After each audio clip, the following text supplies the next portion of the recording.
শীতের এই মৌসুমে প্রায় সবারই একটি পছন্দের সবজি হলো ফুলকপি। আজকে সকালের নাস্তায় বানিয়েছিলাম ফুলকপি দিয়ে ফুলকপির পরোটা, যেটা খেতে ছিল অসম্ভব মজাদার। আর বাসার বাচ্চা থেকে বড় সবাই খুব পছন্দ করে এই পরোটাটা খেয়েছে। তাহলে কিন্তু এটা বাচ্চাদের টিফিনেও দেওয়া যাবে। বাচ্চাদের জন্য এটি হেভি এবং হেলদি একটি টিফিন হবে। পরোটা বানানোর জন্য নিয়েছি আটা, আপনারা চাইলে ময়দাটাও ইউজ করতে পারেন। দিয়ে দিয়েছি স্বাদ মতো লবণ। এখন কুসুম গরম পানি দিয়ে প্রথমে একটা সফট পরোটার ডো বানিয়ে নিয়েছি। পরোটার ডো বানানোর পরে এখন উপর থেকে কিছুটা তেল দিয়ে আবারও একটু মেখে এটাকে রেস্টে রেখে দিব।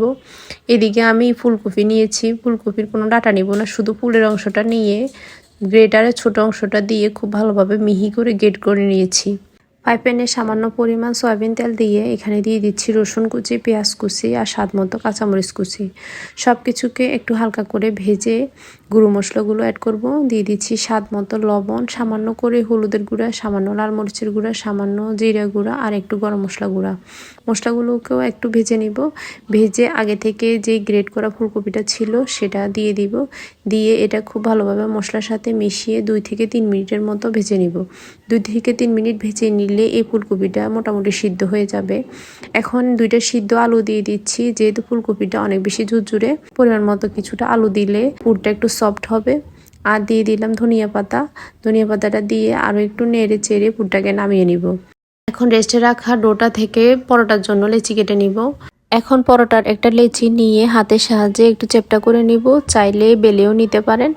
এখন মাছ বরাবর ফুলকপির পুরটা দিয়ে দিব। আমি এখানে একটু বেশি পরিমাণে ফুলকপির পুরটা ইউজ করছি।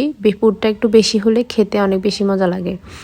এখন মাছ বরাবর পুরটা দিয়ে চারপাশ থেকে টেনে রুটির মুখটা বন্ধ করে দিব। খুব ভালোভাবে বন্ধ করে এখন একটু আটা ছিটিয়ে খুব আলতো হাতে রুটিটাকে বেলে নিব, যাতে কোনো অংশ দিয়ে পুরটা বের না হয়। রুটিটা একটু মোটাই রাখবো। এইভাবে পরোটা বানালে একটু মোটা করে বানালেই খেতে এটি বেশি মজা লাগে।